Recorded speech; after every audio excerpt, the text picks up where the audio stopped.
So hello everyone, आज हमारा plant kingdom का चैप्टर पूरा हो चुका है और आज हम एक और नया चैप्टर लेके आ चुके हैं जो कि है काफ़ी ज़्यादा एक उलझा देने वाला चैप्टर सभी बच्चों को। जब पहले पहले चैप्टर आता है तो सबकी क्लीन बोल्ड हो जाते हैं सब। सो चैप्टर का नाम है एनिमल किंगडम और एनिमल किंगडम का हमारे पास है लेक्चर नंबर 1। तो देखो, पहले तो एनिमल्स के थोड़े से जनरल कैरेक्टरिस्टिक्स देखते हैं। एनिमल्स जो है वो मल्टी सेलुलर होते हैं। कोई भी एनिमल ऐसा नहीं होता जो आपको यूनिसेलुलर एक सेल का कोई एनिमल नहीं होता। प्लांट्स हो सकते हैं बट एनिमल नहीं होते हैं। तो मल्टी सेलुलर है। सेल वॉल एब्सेंट, यानी कि ये तो मेन फीचर होता है इनका, कैरेक्टरिस्टिक फीचर होता है कि एनिमल में कोई सेल वॉल प्रेजेंट नहीं होती है। सेल मेम्ब्रेन होती है, सेल वॉल नहीं होती है।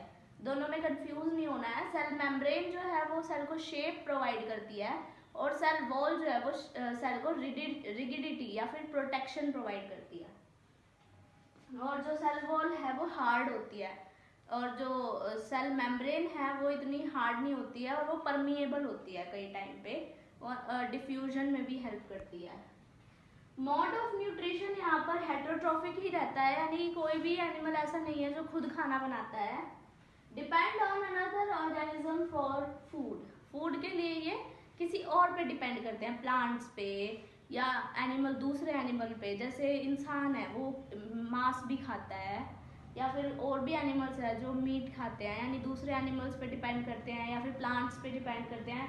या फिर हम इन सिंपल वर्ड्स कह सकते हैं कि जो एनिमल्स के किंगडम में कोई भी चीज़ आ रही है, कोई भी जीव आ रहा है, वो कभी भी फूड चेन का पहला स्टेप नहीं हो सकता जो कि प्लांट्स होते हैं। ये काफ़ी ज़्यादा छोटा स्टेटमेंट है बट काफ़ी डीप मीनिंग है इसका। फर्स्ट मेंबर हमेशा कौन होता है? जो खाना खुद बनाता है या फूड चेन को जो स्टार्ट करता है, और वो हमेशा या तो प्लांट्स होंगे या एल्गा वगैरह होगा जो फोटोसिंथेसिस कर सकते हैं, अपना खाना खुद बनाते हैं और अगले वाले की भी रिक्वायरमेंट को पूरा करते हैं। अब न्यूट्रिशंस देखो कितने टाइप के होते हैं। First is कैप्रोफेजी। कैप्रोफेजी में कौन आते हैं? पिग आते हैं। ये अपनी ही फीसिस को खाते हैं, यानी जो ये एक्सक्रीट आउट करते हैं, जो इनका यूरिनेशन होता है उसी को ये खा जाते हैं। Second is saprophytic. इसमें आते हैं बैक्टीरिया जो गले सड़े प्लांट्स या फिर एनिमल्स को खाते हैं। उनको मतलब जो डेड हो जाते हैं, डिकेइंग होते हैं, जो सड़ रहे होते हैं, उन्हें ये खाते हैं। Third is parasitic. पैरासिटिक में आते हैं लाइसिस और मॉस्किटो, यानी जुएं और मच्छर जो होस्ट पे डिपेंड करते हैं, यानी कि होस्ट से उन्हें खाना मिलता रहेगा जब तक वो ठीक है। होलोजोइक। होलोजोइक यानी कि जो डायरेक्ट फूड का इंटेक करते हैं माउथ के थ्रू, जिसमें क्या आता है? मैन।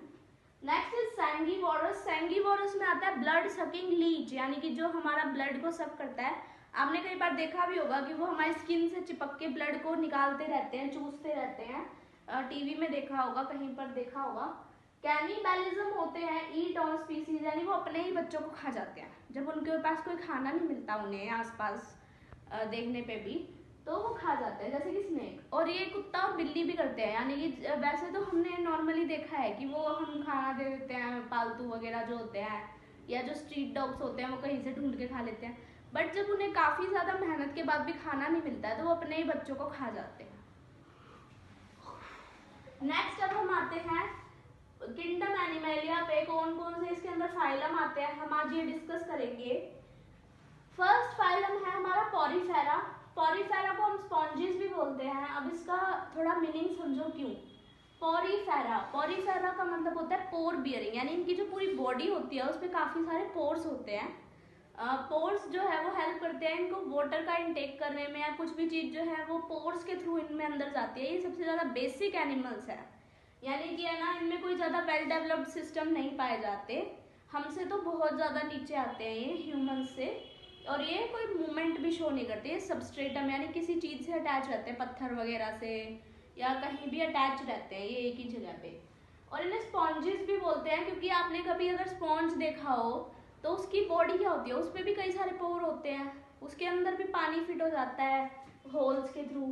एंड नेक्स्ट आते हैं सिलेंट्रेटा। सिलेंट्रेटा का कॉमन नेम होता है निडारियंस। सिलेंट्रेटा निडारियंस इन्हें क्यों बोलते हैं? क्योंकि इनके अंदर नीडोप्लास्ट नाम के कुछ सेल्स पाए जाते हैं जो कि इनके प्रोटेक्शन में हेल्प करते हैं। अगर कभी भी कोई प्रे आ जाता है, यानी बाहर का कोई जीव आ जाता है इनको अटैक करने के लिए, तो उसके अंदर एक हिप्नोटॉक्सिन नीडल होती है, वो बाहर निकल के उसको मार देती है और फिर है ना वो जो इनका जो कोई नुकसान करने आया वो मर जाता है। यानी प्रोटेक्टिव फंक्शन के होते हैं नीडोब्लास्ट, इसलिए इन्हें निडारियंस भी बोलते हैं। Next is Ctenophora. टीनोफोरा को सी वॉलनट्स या कॉम्ब जेलीज बोलते हैं, ठीक है। और टीनोफोरा का एक कैरेक्टरिस्टिक फीचर है कि ये बायोल्यूमिनेसेंस की प्रॉपर्टी शो करते हैं। बायोल्यूमिनेसेंस मतलब कि पानी के अंदर लाइट शो करते हैं, लाइट आ जाती है पानी के अंदर। Next is प्लैटीहेल्मिन्थ्स। प्लैटीहेल्मिन्थ्स यानी कि फ्लैटवर्म्स। फ्लैट यानी कि बिल्कुल ये चपटे होते हैं। अब नेक्स्ट आता है हमारा एस्किलमिन्थ्स। एस्किलमिन्थ्स में राउंड वर्म्स आते हैं। ये जो प्लैटीहेल्मिन्थ्स थे तो बिल्कुल चपटे थे जमीन के ऊपर, बट जो एस्किलमिन्थ्स होते हैं वो थोड़े राउंड वर्म्स होते हैं, यानी कि जमीन से थोड़े उठे हुए। वो उनकी रेडियस इस टाइप से प्रेजेंट होती है, जैसे मान लो एक ग्राउंड है तो इस टाइप से चलते हैं ये। और जो प्लैटीहेल्मिन्थ्स है वो बिल्कुल ही चपटे हैं, यानी कि बिल्कुल ऐसे जमीन से सट के चलते हैं एक टाइप से, ये कह सकते हो। Next is Annelida. एनालिडा में आते हैं रिंग वर्म्स। रिंग वर्म्स क्यों बोला इन्हें, क्योंकि इन पे जो है काफी सारी रिंग्स प्रेजेंट होती है, जैसे कि अर्थवॉर्म होता है उसमें काफी सारे सेगमेंट होते हैं। ऐसे जैसे मान लो ये बॉडी है उसकी, तो ऐसे ऐसे ऐसे ऐसे सेगमेंट्स प्रेजेंट होते हैं। और ये पहला ऐसा जो है फाइलम आता है शुरू से लेकर अभी तक जिसमें ट्रू सेगमेंटेशन आ जाती है, प्रेजेंट होती है। Next is arthropoda. आर्थ्रोपोडा जो है वो है लार्जेस्ट फाइलम, क्योंकि इसमें इंसेक्ट्स आते हैं और इंसेक्ट्स तो बहुत ज्यादा होते हैं और हर कहीं मिलते हैं। और इन्हें मतलब है ना, इनका एक कैरेक्टरिस्टिक फीचर होता है जॉइंटेड अपेंडेजेस, यानी कि इनके जो हाथ और पैर हैं वो जॉइंटेड होते हैं, यानी कि इनको बोलते भी है। आर्थ्रो का मतलब होता है जॉइंटेड और पोडा का मतलब होता है अपेंडेजेस, ठीक है। Next is Mollusca. मोलस्का को जो है सेकंड लार्जेस्ट फाइलम बोला जाता है।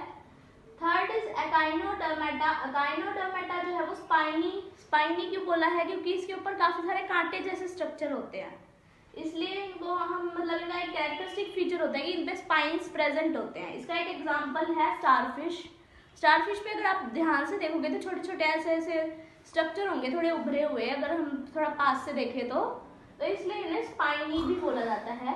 हेमिकॉर्डेटा। हेमिकॉर्डेटा जो है, फिर आते हैं कॉर्डेटा जिसमें हम आते हैं। तो हेमिकॉर्डेटा ये जो ऊपर चल रहे थे ना सारे, वो सारे नॉन कॉर्डेटा थे। अब इनमें डिफरेंस क्या है, नॉन कॉर्डेटा के अंदर कोई भी जो है वर्टिब्रल कॉलम नहीं होती, यानी कि रीढ़ की हड्डी नहीं होती, बट जो कॉर्डेटा है उनमें रीढ़ की हड्डी होती है।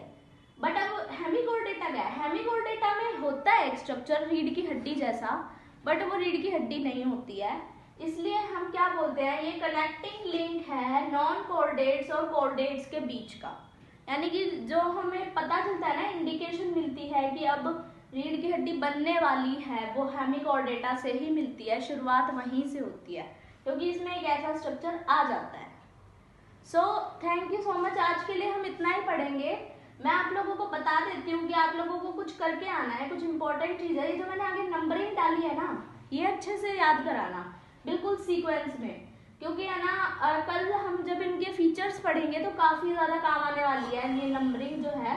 मैं आपको है ना, जैसे कोई भी फीचर है, मान लो मैं बॉडी वॉल पढ़ा रही हूँ कि ट्रिप्लोब्लास्टिक है डिप्लोब्लास्टिक, तो मैं ये नहीं बोलूँगी कि है ना एस्किलमिन्थ्स और एनालिडा ट्रिप्लोब्लास्टिक है ये और ये डिप्लोब्लास्टिक है, मैं ये बोलूँगी 2 और 3 ऐसे हैं, क्योंकि आपको इससे नंबरिंग भी याद होगी और ये सीक्वेंस बहुत ज़्यादा ज़रूरी है। ये बिल्कुल सीक्वेंस में आप लर्न कराना, और ये बिल्कुल ऐसे है कि ये बेसिक है और ये बिल्कुल एडवांस है, तो ऐसे याद होना आपको ज़रूरी है और काफ़ी अच्छे से ये चैप्टर समझ आएगा। ये इतना इजी हो जाएगा कि आप, अगर आपने पहले ये चैप्टर आपको नहीं आया है समझ, तो अब आपको सबसे ज़्यादा अच्छे से ये चैप्टर समझ आएगा।